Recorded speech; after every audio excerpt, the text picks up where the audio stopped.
Hello friends, welcome to Hasini Sudha all in one channel. ఇవాళ మనం వేస్ట్గా పడేసే వాటితోటి రీయూజ్డ్ ఎలా చేసుకోవాలో చూపిస్తానండి. అవి ఏం లేవండి, ఇలాగా కోల్గేట్ పేస్ట్లైనా లేదంటే మీరు ఏ పేస్ట్లు వాడుతున్నా అది అయిపోయినాయి అని పాడేస్తుంటారు కదా, అలాంటి పాడేయకుండా మనం యూజ్ చేసుకోవచ్చు. అంతేకాకుండా ఫేస్ వాష్ కూడా ఎక్స్పైరీ అయిపోయినాయి ఉంటాయి కదండి, అవి కూడా పాడేయకుండా యూజ్ చేసుకోవచ్చు. ఇలాంటి షాంపూ ప్యాకెట్లు యూజ్ చేసాక అందులో ఎంతో కొంత ఉంటాయి. అవే కాకుండా మనం సోప్స్ అనేది చివరి వరకు యూజ్ చేస్తుంటాం, అవి చిన్న చిన్న ముక్కలుగా ఉండిపోతాయి కదా, అవి కూడా పాడేయకుండా ఎలా యూజ్ చేసుకోవాలని చూపిస్తానండి. వీడియో ఎక్కడ స్కిప్ చేయకుండా ఫుల్గా చూడండి. వీలైతే లైక్ చేయండి. మరి ప్రాసెస్ ఏంటి చూద్దాము. వేడి నీళ్ళు అనేది తీసుకున్నానండి. వేడి నీళ్ళే తీసుకోవాలండి. వేడి నీళ్ళు తీసుకున్న వల్ల మన షాంపూలో ఉన్నదన్నా ఇలాగ మన కోల్గేట్ పేస్ట్లో ఉన్నది కూడా మనకి ఈజీగా అనేది వాటర్లోకి వచ్చేస్తుందండి. ఇలాగా మనం ఒక సీజర్ తీసుకుని ఇలా కట్ చేసుకోవాలండి. ఇలా కట్ చేసుకునే వల్ల మనం చిన్న చిన్న ముక్కల్లో ఉన్న షాంపూ అంతా వాటర్లోకి అనేది వచ్చేస్తుందండి. ఈ విధంగా చేసుకోవాలి. మనకి షాంపూలే కాకుండా పేస్ట్ అయినా లేదంటే మన ఫేస్ వాష్ కడతాం కదండి, ఆ ఫేస్ వాష్లో అయినా మనం ఈజీగా అనేది ఇలా కట్ చేసుకుంటే మొత్తం ఉన్న అట్లా ఉన్న మొత్తం అంతా పేస్ట్ అయినా లేదంటే షాంపూలో ఏదైనా మొత్తం వాటర్లోకి వచ్చేస్తుందండి. నేను షాంపూలో కాకుండా పేస్ట్ కూడా కట్ చేస్తున్నాను. ఈ విధంగా మొత్తం అంతా కట్ చేసేసుకోవాలండి. ఇలా కట్ చేసేసుకుని వాటర్లో అనేది వేసేసుకోవాలి. అలా వేసేసుకున్నాక అందులో ఉన్న పేస్ట్ కూడా వచ్చేస్తుందండి. ఇలా పేస్ట్ అనేది కట్ చేసుకు వేసుకున్నాక తర్వాత మనకి ముక్కలు ముక్కలుగా ఉంటుంది కదండి, మనం శుభ్రవాడికి ఇలా చిన్న చిన్న ముక్కలుగా ఉంటుంది కదా, ఆ ముక్కలు కూడా ఇలా చిదిపేసి వేసుకోవచ్చండి. లేదంటే మీకు గ్రేట్ చేసుకోవడానికి వేసుకోవచ్చు. హాట్ వాటర్ కాబట్టి ఈజీగా అనేది కరిగిపోతుందండి. ఇలా కలుపుకున్నాక మనం అందులోకి ఎక్స్పైర్ అయినా నేను ఫేస్ వాష్ అనేది చూపించాను కదండి, అది కొంచెం ఎక్కువ ఉన్నది, అందుకు నేను కట్ చేసి వేసుకుంటలేదు. కొంచెం అంతా తీసుకుని అనేది వేసుకుంటున్నానండి. ఇలా కొంచెం అంతా వేసుకొని మనం వాటర్లన్నీ మిక్స్ చేసేసుకోవాలండి. నాకు ఫేస్ వాష్ అనేది ఎక్కువ ఉంది కాబట్టి నేను అంతా వేయట్లేదు, వేస్ట్ అయిపోద్దని. కావాలంటే దేనికైనా యూజ్ చేసుకోవడానికి ఉంటుంది కదండి, అందుకు నేను అది అనేది పక్క పెట్టేసుకున్నాను. ఇలా వేసుకున్నాక మొత్తం వాటర్లోకి దిగిపోవాలండి. చూడండి, నొగరుగా మొత్తం కలర్ అనేది చేంజ్ అయిపోయింది కదా, వాటర్ అనేది మీకు చూపిస్తున్నాను. మొత్తం అనేది షాంపూ అయినా లేదంటే పేస్ట్ అయినా చూడండి మొత్తం ఖాళీగా అనేది అయిపోయింది కదండి. ఈ విధంగా చూడండి, మొత్తం ఎక్కడ పేస్ట్ లేదు కదా, ఈ విధంగా మొత్తం వాటర్లో దిగిపోయింది కదండి. ఇది మనం లోన ఉన్న ముక్కలన్నీ తీసేసుకుందాం వాటర్ తీసుకుందాము. వాటర్ తీసుకుని దేనికి యూజ్ చేసుకుందాం అనేది కూడా చూపిస్తానండి మీకు. ఈ వాటర్ కొంచెం అంతా నేను స్ప్రే బాటిల్లో వేసుకుంటున్నానండి, లేదంటే మీరు ఎలాగన్నా వాడుకోవచ్చు. నేను స్ప్రే బాటిల్ ఉందని అంత స్ప్రే బాటిల్ అనేది వేసుకుంటున్నానండి. ఇలా కొంచెం అంతా స్ప్రే బాటిల్లో వేసుకున్నాక మూత అనేది పెట్టేసుకుందామండి. ఇలా రౌండ్ పెట్టేసుకుని మూత పెట్టేసుకుందాము. ఇలా మూత పెట్టేసుకుని మనకి రెండు విధాలుగా వాడుకోవచ్చు అండి. అవి ఏంటో కూడా మీకు చూపిస్తాను. రెండుని నేను ఒక స్ప్రే బాటిల్ ఒకటి మల్గిన్లో ఒకటి ఉంచుకున్నాను కదండి, ఆ రెండు ఎలా యూజ్ చేయాలనేది వీడియోలో చూపిస్తానండి. వీడియో ఎక్కడ స్కిప్ చేయకుండా ఫుల్గానే చూడండి ప్లీజ్ అండి. ఒక లైక్ చేయండి, మీరు లైక్ చేసిన వల్ల నా వీడియో అనేది కొంచెం షేర్ అవుతుంది. ఇలాగా మనం వాటర్ అనేది గిన్నె ఉంచుకున్నాం కదండి, అది ఎలా క్లీన్ చేసుకోవాలనేది చూపిస్తానండి. మనం ఇలాగ స్టవ్ అనేది వంట చేసుకున్నాక జిడ్డుగా అనేది అయిపోతుంది. ఇలా జిడ్డుగా ఉన్న వల్ల బొద్దింకలైనా చిన్న చిన్న పురుగులైనా రావడానికి చాలా అంటే చాలా ఛాన్సెస్ అనేది ఉంటాయి కదండి. అలా ఉండకుండా మనం ఎలా క్లీన్ చేసుకోవాలనేది చూపిస్తానండి. ఇలాగా మనకి ఒక స్క్రబ్బర్ పెట్టుకుని క్లీన్ చేసుకోవాలని అందులో వాటర్లో ముంచుకుని ఇలా మొత్తం స్క్రబ్బర్ పెట్టుకుని మొత్తం స్టవ్ దగ్గరే కదండి, మొత్తం వెనకాల బ్యాక్ సైడ్ కూడా ఉంటుంది కదండి, మనం వంట చేసినప్పుడు కూడా బ్యాక్ సైడ్ అనేది ఆయిల్ అనేది తుల్లిపోతూ ఉంటాయి. అలా తుల్లిపోయినా కూడా కొన్ని అనేది కనిపించవు కదండి. అలా కనిపించలేనప్పుడు మనము ఇలా స్ప్రే బాటిల్ వేసుకుని మొత్తం స్ప్రే బాటిల్ అయినా లేదంటే గిన్నెలు మనం వాటర్తో మామూలుగా అయినా చేసుకుని మొత్తం క్లీన్ చేసుకుంటే చాలా అంటే చాలా నీట్గా అనేది క్లీన్ అయిపోతుందండి. ఈ విధంగా నేను పక్కనున్న మొత్తం అంతా సైడ్స్ అన్నీ నేను బాగా క్లీన్ చేసుకుంటున్నాను. మీకు లైవ్లో అనేది చూపిస్తున్నాను కదండి, మొత్తం అనేది జిడ్డు ఎలా ఉన్నదో నేను వంట చేసాక అనేది ఇలా మొత్తం అంతా క్లీన్ చేసుకోవాలండి. ఇలా స్టవ్ దగ్గర అంతా క్లీన్ చేసుకున్నాం కదండి. దానికి స్టవ్ కింద కూడా మనకి అన్నం గట్ట వండినప్పుడు కూడా పొంగిపోతూ ఉంటాయి కదండి. దాని కింద కూడా బాగా అనేది మురికనేది పట్టేస్తుంది. ఇలాగ మొత్తం కింద కూడా క్లీన్ చేసుకోవాలండి. ఇలా క్లీన్ చేసుకున్నాక వాటర్ పెట్టుకుని మొత్తం అంతా కడిగేసుకోవాలండి. మీరు రోజుని ఇలా కడగకూడదండి. స్టవ్ అనేది కూడా పాడైపోతుంటుంది కదా. ఇలాగ క్లీన్ చేసుకున్నాక మొత్తం స్టవ్ అనేది ఇలా మొత్తం వాటర్ తోటి క్లీన్ చేసేసుకోవాలండి. కింద స్టవ్ కింద అంతా వాటర్తో అనేది నీట్గా అనేది కడిగేసుకోవాలి. చూడండి ఈ విధంగా అంతా నేను కడిగేసుకున్నాను. మీకు చూపిస్తున్నాను చూడండి ఎంత బాగా అనేది క్లీన్గా అనేది వస్తుందో. చూడండి ఫ్లోర్ కూడా చాలా నీట్గా వచ్చింది కదా. ఇందాక అతని జిడ్డుగా ఉండి మొత్తం అంతా చాలా జిడ్డుగా ఉందండి. ఇలా క్లీన్ చేసుకున్నాం కదండి. చాలా నీట్గా అయిపోయింది కదా. తర్వాత వచ్చేసి మనం ఎక్కువ వాడేది మిక్సీ జార్ కదండి. అది కూడా చాలా నీట్గా అనేది చేసుకోవాలి. లేదంటే లాన్ కూడా వాటర్ వెళ్ళిపోతూ ఉంటాయి కదా. నేను స్ప్రే బాటిల్ పెట్టుకుని పైన అనేది స్ప్రే చేసుకుంటున్నానండి. వాటర్ తర్వాత ఎక్కువ చేయకూడదు కదా. అందుకుని పైన అనేది స్ప్రే చేసుకుని ఒకసారి అనేది క్లాత్ పెట్టుకుని నీట్గా అనేది తుడుచుకుంటున్నాను.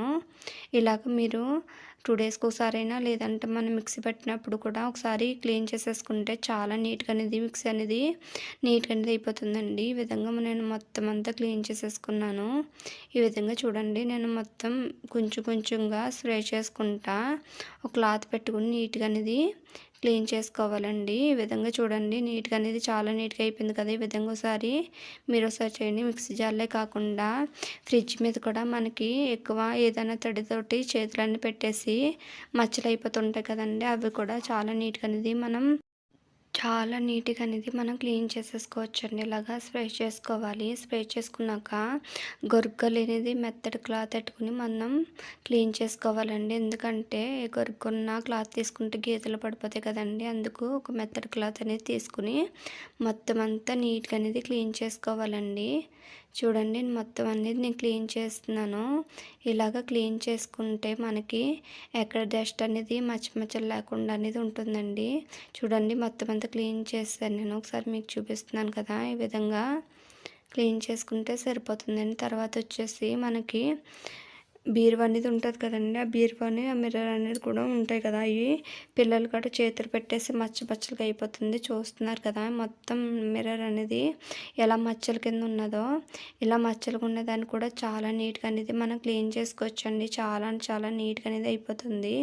ఇలా మొత్తం దానికి స్ప్రే చేసుకోవాలి.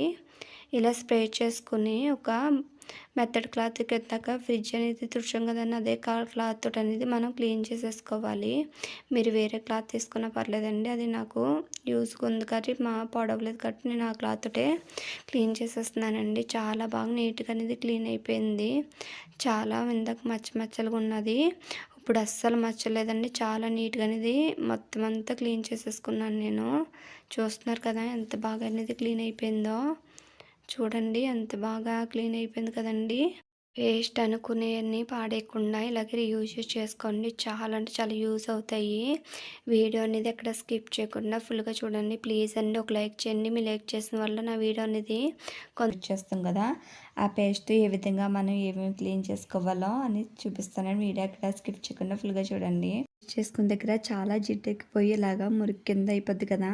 అలాంటి దాన్ని కొంచెం అంత కోల్గేట్ పేస్ట్ పెట్టి ఇలాగ మొత్తం కోల్గేట్ పేస్ట్ అంతా అప్లై చేసుకోవాలి. అప్లై చేసుకున్నాక బ్రష్ తోటి ఇలాగా రఫ్ చేస్తే ఒక 2 మినిట్స్ అనేది అలా వదిలేయాలి. 2 మినిట్స్ తర్వాత ఇలాగా ఒక టిష్యూ పేపర్ అయినా తడి క్లాత్ తీసుకుని ఇలా తుడిచేసుకుంటే చాలా నీట్గా అనేది క్లీన్ అయిపోద్దండి. చూస్తున్నా కదా ఈ విధంగా క్లీన్ అయిపోతుంది. తర్వాత వచ్చేసి ఇలా స్టవ్ బర్నర్స్ అనేది మూసిపోయి ఉంటాయి కదా. అలాంటి దాన్ని ఇలా క్లీన్ చేసుకొని చూపిస్తాను మీకు. ఇలాగా కోల్గేట్ పేస్ట్ అంతా అప్లై చేసుకోవాలి. ఇలా అప్లై చేసుకున్నాక ఒక బ్రష్ తీసుకుని ఆ బ్రష్ తోటి నీట్గా ఒకసారి తుడిచేసుకోవాలండి. ఇలాగ నీట్గా తుడిచేసుకున్న తర్వాత ఒక గిన్నెలోకి బేకింగ్ పౌడర్, వెనిగర్, కొంచెం అంతా వాటర్ వేసుకుని ఇలాగ బర్నర్ అనేది అందులో పెట్టేసుకోవాలి.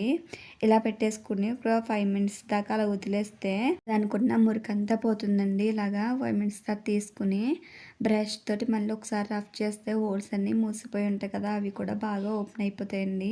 ఇలాగ బ్రష్తో రఫ్ చేసేసుకోవాలి. మీకు కొత్తగా వస్తాయని నేను చెప్పి మేము మోసం చేయలేము. ఆ పాతి కాబట్టి పాతగానే ఉంటాయండి. కొత్తగా వస్తే తప్ప పాతి అయితే కొత్తగా రావండి. ఈ విధంగా మొత్తం క్లీన్ చేసి చూపిస్తాను చూడండి. వాష్ చేసేసి ఈ విధంగా క్లీన్ చేస్తే సరిపోతుంది.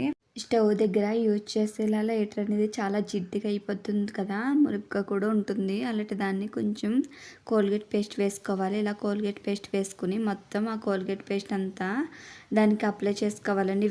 ఈ విధంగా అప్లై చేసుకుని ఇలా ఒక 5 మినిట్స్ అనేది అలా పక్కకు పెట్టేసుకున్నాక ఏదైనా క్లాత్ అయినా టిష్యూ పేపర్ ఉంటుంది కదండి, అది తీసుకుని ఇలా తుడిచేసుకుంటే చాలా నీట్గా అనేది వచ్చేసి చూడండి. మనం షాప్లో కొనే కొత్త లైటర్ ఎలా ఉంటుంది అలాగే సేమ్ వచ్చేస్తుందండి. ఎంతలా మెరుస్తుందో చూస్తున్నారు కదా. నెక్స్ట్ టిప్ ఏంటో చూద్దామండి. నెక్స్ట్ టిప్ వచ్చేసి ఒక బౌల్ తీసుకొని అందులోకి కొంచెం సర్పు వేసుకోవాలి. అందులోకి కొంచెం కోల్గేట్ పేస్ట్ అనేది వేసుకోవాలండి. కొంచెం అంతా పసుపు వేసుకోవాలి. ఈ మూడాటిని బాగా మిక్స్ చేసుకోవాలి వాటర్లో కలిసే విధంగా. మొత్తం ఆ పేస్ట్ అంతా వాటర్లో కలిసిపోవాలి.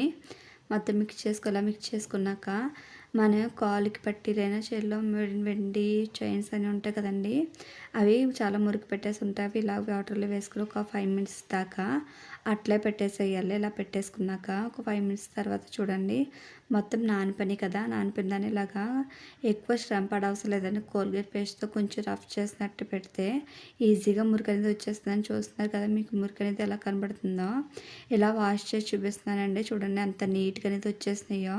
చైన్స్ అయినా పట్టేసి అయినా మీరు ఏం కావాలో అది క్లీన్ చేసుకోవచ్చు. టిప్ వచ్చేసి ఇలాగా దేవుడి కాడ రాగపాతలని యూజ్ చేస్తుంటాం కదా, అవి చాలా జిడ్డెక్కిపోయి లేదంటే ఇలాగా మాడిపోయి ఉంటాయి కదా, అలాంటి దాన్ని కూడా ఈజీగా క్లీన్ చేసుకోవచ్చు. ఈ విధంగా పేస్ట్ పెట్టుకుని మొత్తం బ్రష్ తోటి నీట్గా తుడిచేసుకోవాలండి. ఇలా అప్లై చేసుకున్నాక ఒక 5 మినిట్స్ ఉండిస్తే చూడండి ఒక 5 మినిట్స్లోనే అంత నీట్గా అనేది అయిపోయింది. ఈ విధంగా ఒకసారి ట్రై చేయండి. నెక్స్ట్ టిప్ ఏంటో చూద్దాము. నెక్స్ట్ టిప్ వచ్చేసి ఒక స్ప్రే బాటిల్ అనేది తీసుకుని అందుకు వాటర్ తీసుకుని అందుకు కొంచెం అంతా షాంపూ వేసుకుంటున్నానండి. ఇలా షాంపూ వేసుకున్నాక అందులోకి కూడా కొంచెం కోల్గేట్ పేస్ట్ వేసుకోవాలి. కోల్గేట్ పేస్ట్ వేసుకుని దాని క్యాప్ అనేది పెట్టేసుకోవాలండి. ఇలా క్యాప్ పెట్టేసుకున్నాక అది కొంచెం షేక్ చేస్తే ఆ వాటర్లోకి అనేది మొత్తం కోల్గేట్ పేస్ట్ షాంపూ మొత్తం మిక్స్ అయిపోతుందండి. ఇలాగా ఇది ఒక్క లిక్విడ్ తోటి మనం ఎన్ని విధాలుగా ఏమేమి క్లీన్ చేసుకోవాలో చూపిస్తాను. వీడియో ఎక్కడ స్కిప్ చేయకుండా ఫుల్గా చూడండి. ముందుగా మనం ఫ్రిడ్జ్ అనేది తీస్తుంటాం కదా, ఆ ఫ్రిడ్జ్ అనేది చాలా జిడ్డు అనేది పెట్టేస్తుంటుంది. లేదంటే చేతులు తడి ఉన్నా కూడా మరకలు అనేది అయిపోతుంది. ఇలా క్లీన్ చేసుకోవచ్చండి.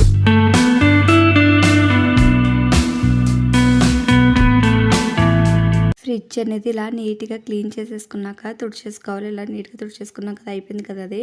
తర్వాత వచ్చి చైర్స్ కూడా క్లీన్ చేసుకోవచ్చండి.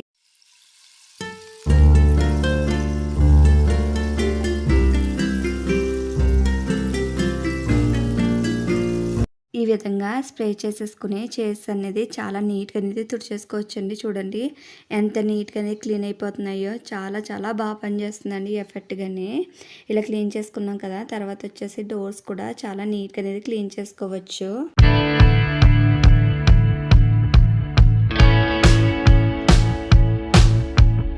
అనేది చాలా నీట్గా క్లీన్ చేసేసుకున్నాం కదండి. డోర్సే కాకుండా వాషింగ్ మిషన్స్, మిక్సీ జార్స్ చాలా నీట్గా అనేది క్లీన్ చేసుకోవచ్చు. ఈ విధంగా ఈ లిక్విడ్తో క్లీన్ చేసుకోవడం చూసారు కదా. ఈ వీడియో కనుక నచ్చితే సబ్స్క్రైబ్ చేసి లైక్ చేయండి. థ్యాంక్ యూ అండి. Thank you for watching. Bye.